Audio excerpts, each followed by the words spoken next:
Assalamualaikum warahmatullahi wabarakatuh.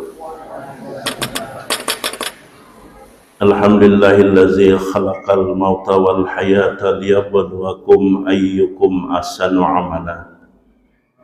Asyhadu an la ilaha illallah wahdahu la syarika lahul malikul alam. Wa asyhadu anna Muhammadan abduhu wa rasuluhu sayyidul anam. Allahumma salli wa sallim ala Sayyidina Muhammad wa ala alihi wa ashabihi salatan wa salaman daimaini mutalazimaini ala mamaridihi zuhuri wal ayyam. Asyhadu an la ilaha illallah wa asyhadu anna Muhammadar Rasulullah. Amma ba'd. Hadirin jamaah salat maghrib dan salat isya Masjid Al-Azhar yang ulun muliakan. Alhamdulillah kita pada malam hari ini kembali bisa bertemu dan bersilaturahmi di dalam ta'lim kita di masjid ini. Setelah beberapa waktu yang lalu kita juga pernah bertemu di masjid ini.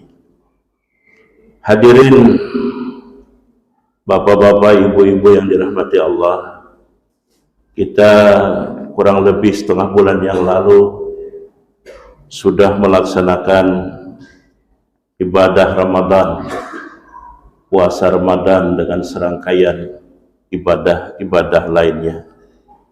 Kita bersyukur kepada Allah karena sampai hari ini Allah masih memberikan kita kesehatan, sehat walafiat, dan berbagai macam nikmat bagi kehidupan kita. Salawat dan salam senantiasa kita pasrahkan kehadiran junjungan kita Nabi besar Muhammad sallallahu alaihi wasallam. Hadirin yang dirahmati Allah, ibadah puasa pada bulan Ramadan yang lalu yang kita jalani seyogianya memberikan efek atau buah akibat yang positif pada diri kita. Salah satunya adalah mendidik kita kepada kejujuran, nilai kejujuran. Hadirin yang dirahmati Allah, karena puasa itu adalah sebuah ibadah yang bersifat rahasia antara seorang hamba dengan Allah. Secara fisik lahiriah orang lain bisa saja tahu bahwa seseorang sedang berpuasa, namun secara hakikat batiniah hanya orang yang bersangkutanlah dan Sang Pencipta yang mengetahuinya.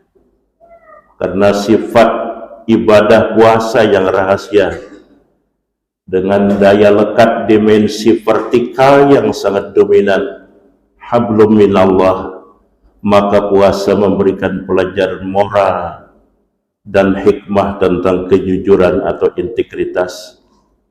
Pesan kejujuran itulah Bapak dan Saudara sekalian yang dituntut dalam pelaksanaan dan realisasinya seoptimal mungkin di dalam kehidupan kita sehari-hari, baik dalam kehidupan berkeluarga, bermasyarakat, berbangsa dan bernegara, berbisnis, berorganisasi, bekerja, dan semua aktivitas kehidupan lainnya. Berbuat jujur atau selalu mengutamakan kejujuran di dalam kehidupan manusia, itulah yang berdimensi horizontal, hablum minan nas, karena manfaat dan nilai gunanya dirasakan oleh sesama manusia, sesama makhluk sosial. Nah, di dalam kehidupan kita di negeri muslim ini, di negeri muslim yang terbesar di dunia ini, masalah kejujuran itu masih menjadi agenda dan sekaligus menjadi pekerjaan rumah kita yang belum bisa diselesaikan secara tuntas.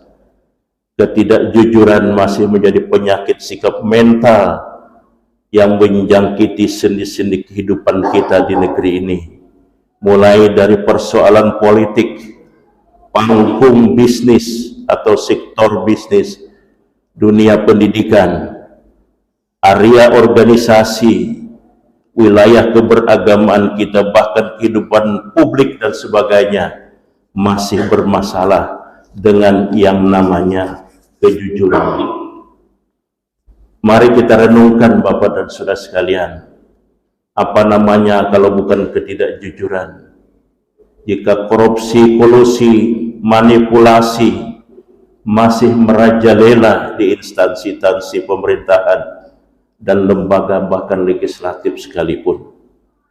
Apa sebutannya kalau bukan ketidakjujuran? Jika di negeri ini masih ada praktek-praktek jual beli ijazah palsu dan gelar kesarjanaan serta plagiarisme yang masih bergentayangan di dunia pendidikan dan kehidupan akademis kita. Apa istilahnya kalau bukan ketidakjujuran? Bila penyelesaian suatu masalah dibalut dengan dusta dan persekongkolan. Ketidakjujuran itulah saudara-saudara sekalian yang telah membutakan mata hati baik elit-elit politik maupun penguasa di negeri dengan rakyat yang masih dibelit kemiskinan. Ketidakjujuran pula yang membuat para penentu kebijakan menjadi serakah dan berlaku semena-mena demi terpenuhnya kepentingan materi, kekayaan, dan kekuasaan sendiri tanpa peduli dengan kelangsungan hidup masyarakat luas. Ketidakjujuran juga yang suka menggoda kehidupan rakyat kebanyakan, sehingga masyarakat kita maunya dibeli dengan money politik untuk memimpin untuk memilih wakil-wakilnya, sehingga gampang diprovokasi untuk melakukan tindakan yang melanggar nilai-nilai keadaban dan kemanusiaan. Hadirin, ketidakjujuran itu pula yang menyebabkan negara bangsa kita ini dikatakan belum memiliki karakter yang mulia. Ketidakjujuran selalu berbuah bencana dan petaka bagi umat manusia, siapapun pelakunya dan institusi apapun namanya. Sementara itu integritas juga nyaris menjadi barang yang sangat mahal dalam perilaku sehari-hari. Padahal kosakata ini penting untuk membangun kehidupan bermartabat dan bangsa yang beradab.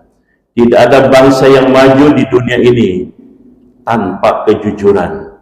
Karena itu maka kejujuran itu berkorelasi signifikan, berkorelasi positif dengan kemajuan peradaban sebuah bangsa di dunia ini. Dalam konteks kehidupan yang masih memprihatinkan itu, rasanya tidak bisa disangkal lagi bahwa ibadah puasa Ramadan yang mengajarkan kembali pentingnya kejujuran bagi umat manusia harus menjadi kesadaran individu dan keadaban publik kita yang berbuah kepada kebajikan bagi sesama, bagi hablum minan nas.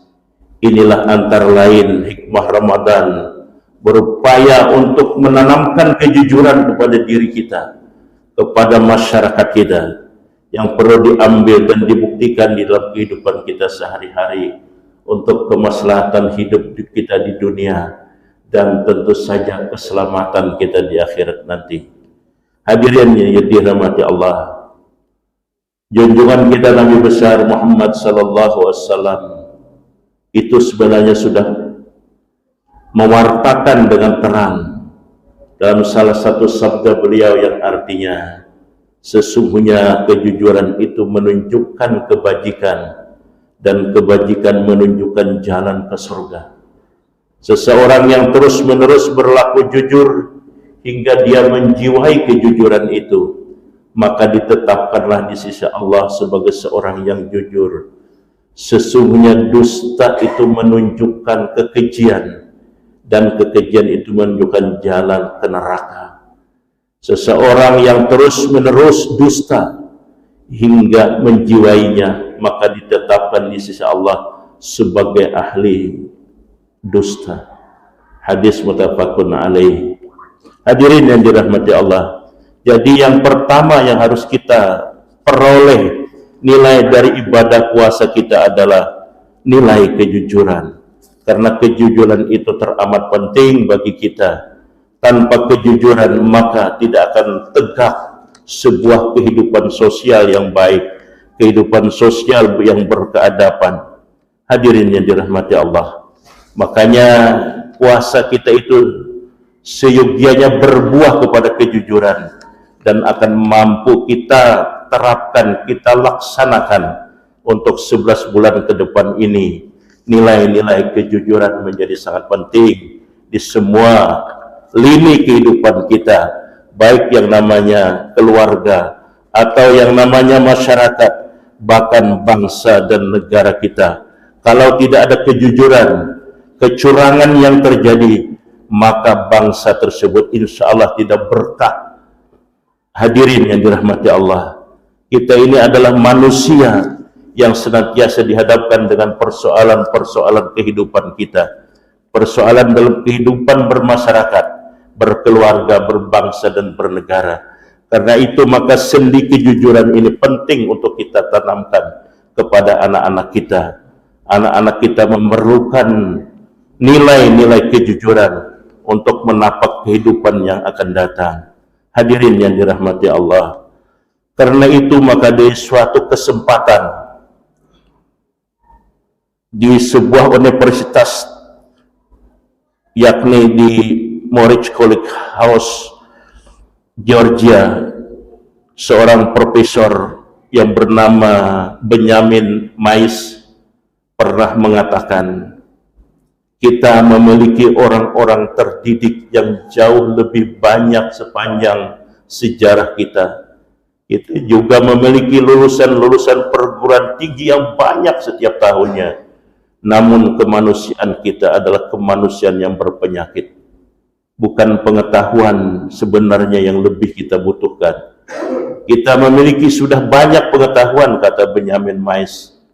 Kemanusiaan kita membutuhkan sesuatu yang bersifat spiritual. Ketika itu ratusan profesor, guru besar yang berkumpul di Morehouse College ini tersentak karena menyadari bahwa selama ini perguruan tinggi bahkan lembaga pendidikan kita telah gagal mencetak manusia-manusia yang utuh, manusia yang bernalar tinggi tetapi berhati kering, sarjana yang meraksasa dalam teknik tetapi masih merayap dalam etik. Korupsi, kolusi, dan nepotisme itu terjadi adalah di kalangan kelompok-kelompok elit, orang-orang yang terdidik, intelek-intelek yang pongah dengan pengetahuan, tetapi mereka kebingungan untuk menikmati kehidupan ini. Hadirin yang dirahmati Allah, teriakan Mais ini tak berbeda sebenarnya dengan apa yang terjadi di negara kita akhir-akhir ini, di mana panggung politik kita, panggung bisnis kita dan sebagainya masih banyak diwarnai ketidakjujuran. Manusia sebenarnya adalah makhluk jasmania dan rohaniah sekaligus. Karena itu dalam dirinya ada potensi untuk berhubungan dengan dunia material dan sekaligus juga dunia spiritual. Manusia itu adalah ibaratnya radio 2 band yang mampu menangkap gelombang panjang dan juga gelombang pendek. Ia mampu menangkap hukum-hukum alam di balik gejala-gejala fisik yang diamatinya, tetapi ia juga mampu menyadap isyarat-isyarat gaib dari alam yang lebih luas lagi. Bila suatu potensi dikembangkan luar biasa, sedangkan potensi yang lainnya dimatikan, manusia itu akan menjadi makhluk yang bermata satu. Seorang pejabat bisa saja melihat kumpulan rakyat kecil sebagai angka yang dapat dikalikan dengan satuan biaya dan menghasilkan proyek miliaran rupiah, tetapi ia tidak mampu memandang butir-butir air mata kepedihan di balik mata-mata yang cekung, dengan ungkapan kemiskinan di sela-sela tulang rusuk yang mencuat. Seorang sarjana akan mampu melihat keteraturan di alam semesta ini, tetapi ia tidak mampu menyimak Sang Pencipta di balik semua keteraturan alam semesta ini. Seorang dokter misalnya, dia bisa segera dapat melihat gejala-gejala penyakit pasiennya, tetapi tidak mampu melihat sentuhan kemanusiaan di dalamnya, sehingga ia hanya memandang pasien sebagai sebongkah tubuh yang dapat dikalikan dengan jutaan rupiah atau ratusan juta rupiah. Bahkan seorang ahli hukum sekalipun bisa mengetahui pasal mana yang dapat dipakai untuk memenangkan perkara, tetapi buta dengan isyarat-isyarat keadilan, sehingga klien berubah menjadi sapi perahan. Hadirin, kebahagiaan, ketentraman, keindahan, kesucian, dan keadilan adalah gejala-gejala rohania yang pada saat kita berpuasa yang lalu, kita mulai mencoba menggabungkan 3 potensi penting di dalam jiwa kita. Pertama adalah jasmaniah kita. Kita puasa dari sahur sampai dengan maghrib kita berbuka. Kita mencoba mengendalikan nafsu jasmaniah kita. Kita tidak makan dan tidak minum. Tidak berhubungan suami istri adalah dalam rangka mengontrol potensi jasmaniah kita. Yang kedua adalah potensi rohaniah kita. Roh kita harus kita tajamkan dengan puasa kita itu. Roh kita harus bisa berhubungan dengan yang disebut dengan Al-Khaliq, hablum minallah. Karena itu maka roh itu harus diperkuat melalui riadah-riadah kita sepanjang Ramadan itu. Tetapi persoalannya, apakah riadah dan ritual-ritual yang kita lakukan di bulan Ramadan itu sudah mampukah mengangkat harkat dan martabat? Mampukah dia akan memberikan kilauan yang hebat di dalam rohani kita? Dan yang ketiga, antara jasmani dan rohani, menurut para ahli terdapat ayat apa yang disebut dengan nafsani, nafsu kita, dorongan-dorongan kita, baik yang bersifat buruk maupun yang bersifat baik, sehingga nanti kita akan menjadi an-nafsul mutmainnah, akan dipanggil oleh Allah nanti dengan ya ayat Tuhan nafsul mutmainnah. Nah, gejala-gejala ini tidak bisa dimiliki bila potensi rohaniah kita dimatikan. Karena itu maka tumpukan uang tidak melahirkan kebahagiaan. Rumah mewah tidak akan menyiramkan ketentraman. Barang-barang mewah sekalipun tidak memancarkan keindahan. Bahkan upacara-upacara keagamaan sekalipun yang bersifat formalistis tidak akan mampu memberikan, mengungkit bagaimana rohaniah dan nafsiyah kita ini ke tingkat yang lebih mulia. Hadirin yang dirahmati Allah, inilah pesan atau nilai yang pertama dari ibadah Ramadan yang sudah kita jalani 15 hari yang lalu. Hadirin yang dirahmati Allah, kemudian nilai yang kedua adalah dengan melaksanakan ibadah puasa dengan baik, maka kita akan mampu menjadi seorang insan yang memiliki etos kerja yang tinggi, karena memiliki ketabahan dan keuletan, kesabaran dan keikhlasan. Hadirin yang dirahmati Allah, Ramadan mestinya menjadi momentum bagi kita untuk memberikan kepada kita, untuk memoles mentalitas kita, agar mentalitas kita menjadi mentalitas yang hebat, mentalitas yang kuat, etos kerja yang tinggi. Tapi sayangnya di masyarakat kita kadang-kadang orang beranggapan bulan Ramadan itu adalah bulan bermalas-malasan, bulan lemah, bulan mengantuk, bulan tidak bergairah. Selain itu bagi orang yang bekerja, terkadang ritual ibadah puasa itu menghalangi mereka untuk lebih meningkatkan gairah dan etos kerja. Padahal semestinya dengan puasa itulah etos kerja seseorang itu dilecut, dibangkitkan dan didorong sedemikian rupa. Persepsi semacam ini tentu saja Bapak dan Saudara tidak benar. Sejarah telah mencatat berbagai kemenangan besar yang diraih umat muslim itu justru terjadi pada bulan Ramadan. Kemenangan misalnya kaum muslimin di dalam perang Badar yang terjadi di tahun kedua Hijriah atau 624 Masehi. Meski hanya dengan 313 orang prajurit ketika itu dengan persenjataan yang seadanya mampu menaklukkan kafir Quraisy. Kemudian juga kalau kita buka sejarah bagaimana penaklukan kota Mekah di tahun 8 Hijriah 630 Masehi, itu merupakan contoh konkret sejarah kemenangan emas bagi kaum muslimin. Justru didapat ketika kaum muslimin sedang melaksanakan ibadah puasa. Bapak bisa bayangkan perang di zaman Rasulullah dan di zaman para sahabat itu sebagian dilaksanakan pada bulan Ramadan, dan ketika itu prajurit-prajurit Islam sedang berpuasa.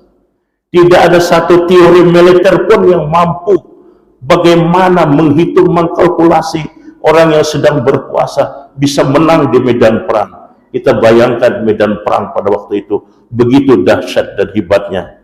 Hadirin yang dirahmati Allah, sejarah ini kemudian berlanjut terhadap umat Islam sepeninggal baginda Rasulullah Sallallahu Alaihi Wasallam. Sejarah juga mencatat bahwa kemenangan spektakuler kaum muslimin dalam penaklukan Andalusia di Spanyol itu terjadi pada bulan Ramadan, yakni pada tahun 91 Hijriah atau tahun 710 Masehi. Sama halnya dengan kemenangan besar perang Hittin misalnya, juga terjadi di bulan Ramadan yang dipimpin oleh Salahuddin Al-Ayyubi yang berhasil mengalahkan tentara salib dan membebaskan Baitul Maqdis Yerusalem, terjadi pada tahun 1188 Masehi. Kemudian Bapak dan Saudara sekalian, kita lihat dalam sejarah, kita lihat dalam tarikh pertempuran Ain Jalut yang sukses melawan Tartar terjadi pada tahun 1168 Masehi, juga di bulan Ramadan. Dan banyak lagi catatan-catatan sejarah manis, semuanya terjadi pada bulan Ramadan. Bahkan bangsa Indonesia sendiri telah mengukir sejarah proklamasi kemerdekaan Indonesia itu pada tanggal 17 Agustus 1945 itu bertepatan dengan hari Jumat tanggal 9 Ramadan tahun 1364 Hijriah. Sungguh suatu kondisi yang memang sulit dibayangkan, bahkan oleh pakar militer sekalipun mereka tidak bisa bertaruh bagaimana mungkin umat Islam dapat memperoleh kemenangan yang gemilang justru di saat mereka itu sedang khusyuk menjalankan ibadah puasa. Maka tidak benar tuduhan bahwa ibadah puasa itu merupakan penyebab kemalasan dan turunnya kerja etos umat Islam. Hadirin yang dirahmati Allah, jadi kita bisa mengukur diri kita, apakah kita sudah bisa memetik buah ini, meningkatkan mentalitas kita berkali-kali lipat menjadi mentalitas baja. Islam sangat menganjurkan umatnya untuk selalu semangat misalnya dalam bekerja, dalam meningkatkan etos kerja ini. Bahkan Al-Quran memerintahkan kepada kita selesai mengerjakan satu pekerjaan untuk segera mengerjakan pekerjaan yang lainnya. Sebagaimana firman Allah, "Fa'iza faraghta fansab," maka apabila kamu telah selesai dari satu urusan, kerjakanlah dengan sungguh-sungguh urusan yang lain. Al-Insyirah ayat 7. Hadirin yang dirahmati Allah, Rasulullah Sallallahu Alaihi Wasallam sendiri itu menjadikan kerja, menjadikan berusaha itu sebagai aktualisasi wujud keimanan dan ketakwaan. Bahkan Rasulullah itu bekerja bukan hanya untuk menumpuk kekayaan duniawi, bahkan beliau bekerja untuk meraih keridhaan Allah Subhanahu wa taala. Suatu hari baginda Rasulullah Sallallahu Alaihi Wasallam berjumpa dengan Sa'ad bin Mu'az al-Ansari. Ketika itu Rasulullah melihat tangan Sa'ad melepuh, kulitnya gosong kehitam-hitaman seperti terpanggang matahari. Lalu Rasulullah Sallallahu Alaihi Wasallam bertanya, "Kenapa tanganmu ini wahai Sa'ad?" Kemudian Sa'ad menjawab, "Wahai Rasulullah, tanganku seperti ini karena aku mengolah tanah dengan cangkul untuk mencari nafkah keluarga yang menjadi tanggunganku. Maka seketika itu Rasulullah mengambil tangan Sa'ad dan mencium tangan Sa'ad tersebut. Diceritakan dalam sejarah Rasulullah mencium tangan Sa'ad dan berkata, inilah tangan yang tidak akan pernah disentuh oleh api neraka. Jadi hadirin yang dirahmati Allah, itu adalah nilai yang kedua yang kita peroleh dengan puasa yang kita telah laksanakan sebulan yang lalu. Karena itu hadirin dan sekalian, maka kemudian kita melaksanakan ibadah kita sebulan itu, kemudian puncaknya kita melaksanakan Idul Fitri, di mana setelah Idul Fitri itu ada budaya di masyarakat kita, terutama di Indonesia, kemudian kita melaksanakan yang namanya mudik. Nah, jadi mudik ini Bapak dan Saudara sekalian adalah budaya Indonesia yang khas, walaupun juga ada di negara-negara lain, misalnya di India, di Bangladesh dan sebagainya. Hadirin yang dirahmati Allah, apa sebenarnya mudik itu? Pada saat yang lalu mungkin kita tidak bisa mudik. Mudik itu pulang kampung ya. Kalau di sini mungkin yang dari Jawa pulang kembali ke Jawa. Bagi yang orang dari hulu sungai pulang ke hulu sungai untuk pulang ke kampung halamannya, menemui sanak keluarga atau orang tuanya. Kita memang di antara saudara-saudara kita, mungkin di bulan ini kita tidak bisa mudik. Mungkin kita terhalang oleh karena ekonomi kita atau karena kesibukan kita. Tapi ingatlah bahwa hadirin yang dirahmati Allah, pada suatu saat nanti kita pasti akan mudik kehadirat Allah Subhanahu wa taala. Pada surah Al-Ghasiyah diceritakan bagaimana manusia ketika mudik kepada Allah Subhanahu wa taala. Surah itu ditutup dengan ayat inna ilaina iyabahum summa inna alaina hisabahum. Kepada kamilah mereka itu kembali, kewajiban kamilah untuk memeriksa mereka semua. Selain di dalam surah Al-Ghasiyah, berulang-ulang di dalam Al-Quran Allah mengingatkan kita bahwa dialah tempat mudik kita, kepada Allah lah tempat mudik kalian. Illa ya marji'ukum wa unabbi'ukum bima kuntum ta'malun.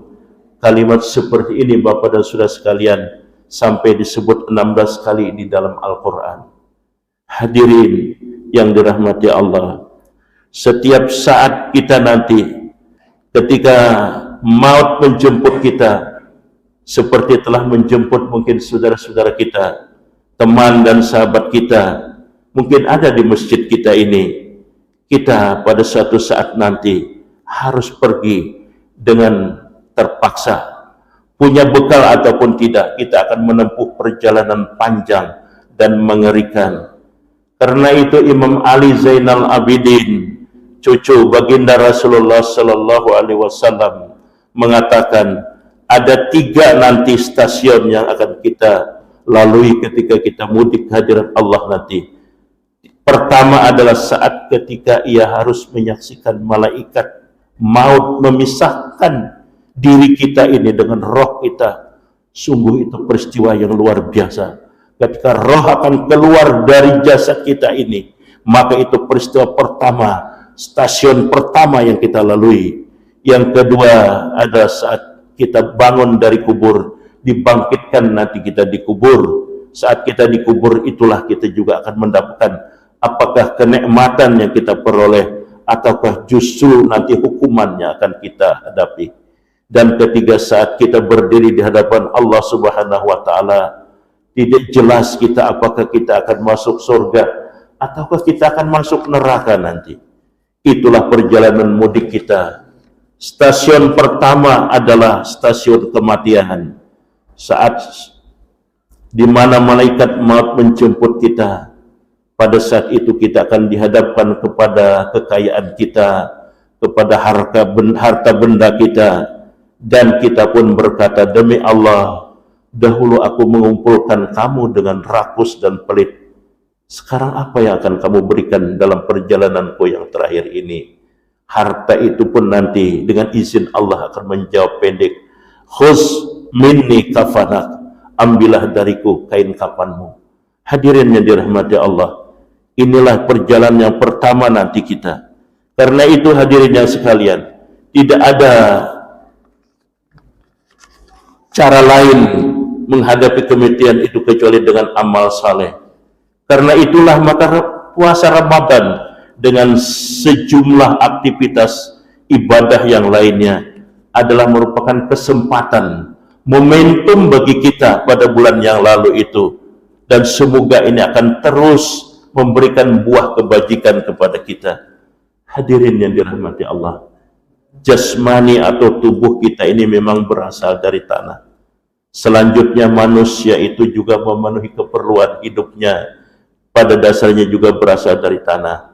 Kita minum, kita makan, udara yang kita hirup itu berasal dari tanah, tumbuhan dari tanah.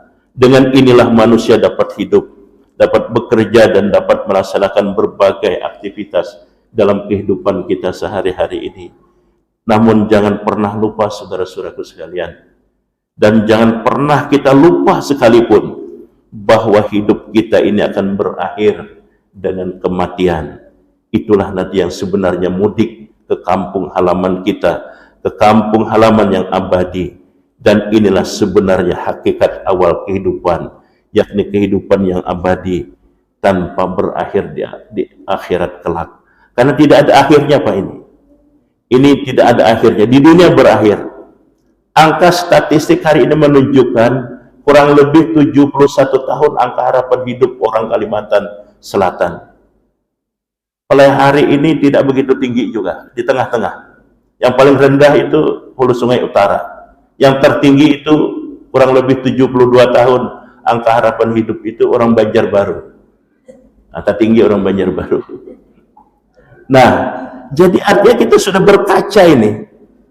Kalau angka harapan hidup itu jadi patokan secara ilmiah, maka umur kita ini udah berapa nih? Tinggal berapa lagi? Tapi ini patokan secara umum, angka rata-rata. Kita bisa saja diambil Tuhan usia 30, usia 20, usia 15. Jadi kita jangan pernah lupa bahwa kita ini akan mengalami kematian. Dan inilah awal kehidupan kita, yang nanti kita akan abadi di akhirat kelak. Hidup kita di dunia ini hanya satu kali saja, dan sangat singkat. Setahun pulang, asa kedekarasaan sudah 60 umur, di pelahari sudah 30 tahun. Tidak terasa singkat perjalanan hidup kita ini. Esok pagi pulang, imam pagi seharian, malam pulang, dan seterusnya. Sangat singkat. Setelah itu kita akan melanjutkan kehidupan yang sangat panjang di akhirat kelak nanti. Entah kita itu besok, entah lusa, entah minggu depan atau tahun depan, kematian ini akan merenggut hidup kita ini. Sudah banyak anggota keluarga kita, handai taulan kita, sahabat-sahabat kita, mitra bisnis kita, teman-teman politisi kita mungkin yang sudah mendahulu kita. Namun apa hendak dikata, pada hari ini mereka telah tiada. Kubur-kubur mereka pun terbayang di hadapan kita dengan 2 buah nisan yang dengan unggukan tanah. Inilah saudara-saudara sekalian tempat kembali saudara-saudara kita. Dan kita akan menyusul. Persoalan itu dia kada menyusul, kita ada apa-apa? Menyusul pasti, lebih pasti dari ilmu pasti itu adalah kematian, Bapak saudara kalian. Nah, karena itu Allah berfirman di dalam Al-Quran, A'udzubillahi minasyaitonir rajim, kullu nafsin za'iqatul maut, wa innama tuwaffawna ujurakum yaumal qiyamah, wa man zuhziha 'anil nari wa udkhilal jannata faqad faz, wa mal hayatad dunya illa mata'ul ghurur. Setiap yang bernyawa pasti akan mengalami kematian, dan sesungguhnya pada hari kiamat sajalah disempurnakan pahalamu. Barang siapa dijauhkan dari neraka dan dimasukkan ke dalam surga, maka sesungguhnya ia telah beruntung. Kehidupan dunia itu tidak lain hanya kesenangan yang memperdaya. Ali Imran ayat 185. Wa mal hayatad dunya illa mata'ul ghurur. Ingat itu. Jadi tidak ada yang abadi, tidak ada yang murni, tidak ada yang originalitas, adalah mata'ul ghurur apa yang kita hadapi. Jadi kita dalam berkehidupan politik, berkehidupan ekonomi dan sebagainya, sadang-sadang saja ingat kematian. Hadirin dirahmati Allah, pada saat ini memang jantung kita ini masih berdetak, nafas kita ini masih bisa berhembus, tapi besok atau lusa tubuh ini akan membujur kaku. Seluruh organ tubuh itu telah berhenti bekerja seketika. Sudah ke rumah sakit, nanti dideteksi oleh dokter, set, berhenti itu layar monitornya, mati sudah kita itu. Nah, ini berarti seluruh organ kita telah berhenti bekerja.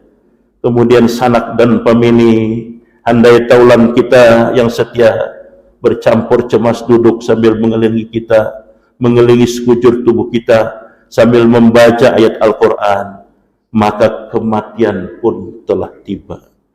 Tangis dan derai air mata berselimut duka bagi keluarga yang telah ditinggalkan.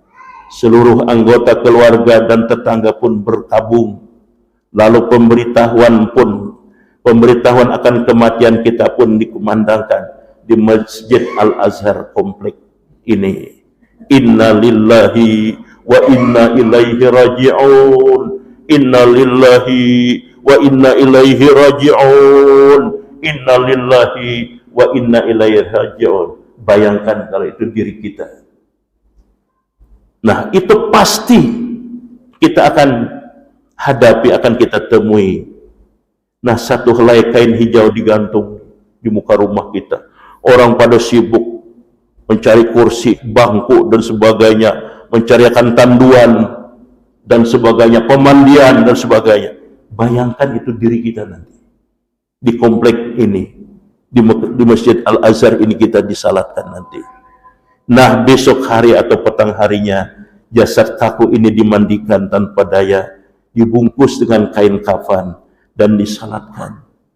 Kain yang membalut tubuh yang dahulu gagah dan tampan ini, dulu berdasi, pakai jas, itu hanya beberapa helai kain kaci yang kasar, diikat lagi dengan beberapa ikatan. Nah, kemudian kendaraan terakhir yang membawa kita apa? Keranda, Bapak sekalian. Apa hebatnya keranda? Tanduan yang akan membawa itu kendaraan terakhir, bukan Alphard itu, bukan Mercedes yang kita kendarai, keranda. Keranda itu ada yang harganya 1 miliar, bukan seperti mobil. Itu yang akan membawa kita ke komplek kuburan nanti. Nah, sebuah lubang tanah berukuran 1 kali 1,5 meter menunggu sang mayit. Jasad kemudian dimasukkan, sedikit demi sedikit tanah ditaburkan menutupi badan kita, sampai pada akhirnya seluruh tubuh kita terbenam di bumi dalam kegelapan dan kesendirian di bumi pelai hari. Mungkin satu demi satu para pengantar kita pun beringsut meninggalkan komplek kuburan, di mana sang mayit kita berkalang tanah, tidak terkecuali dahulunya orang-orang yang kita cintai. Apakah istri, anak-anak, sahabat, relasi bisnis yang dahulu mendampingi kita, semua harta benda, kemewahan duniawi, rumah, perhiasan, rekening bank, deposito, sanak pemilik, semuanya meninggalkan kita. Tidak ada yang kita bawa, Pak. Hanya ada satu yang setia menyertai kita di alam kubur nanti sampai akhirat, yakni amal saleh atau pengorbanan kita yang kita pasrahkan di jalan Tuhan. Baik itu dalam bentuk ilmu, harta, jiwa, dan raga kita. Itu adalah modal kita yang dititipkan Tuhan untuk kita nanti mendampingi kita mulai dari alam kubur sampai alam akhirat nanti. Bahkan ada dalam satu riwayat diceritakan bahwa nanti ada satu manusia seperti manusia diciptakan oleh Allah mendampingi kita sampai menunjukkan ini surga yang sudah disiapkan untuk kamu. Itu adalah amal saleh yang ditanamkan kepada manusia, baik kepada tetangga ataupun kepada masyarakat kita. Karena itu maka pesan terakhir saya, mari kita jaga kejujuran kita dari ibadah puasa yang sudah Allah berikan kesempatan. Tidak tahu besok atau lusa tidak ada lagi. tidak ada di Masjid Al-Azhar ini lagi. Demikian, hasbunallahu wa ni'mal wakil. Assalamualaikum warahmatullahi wabarakatuh.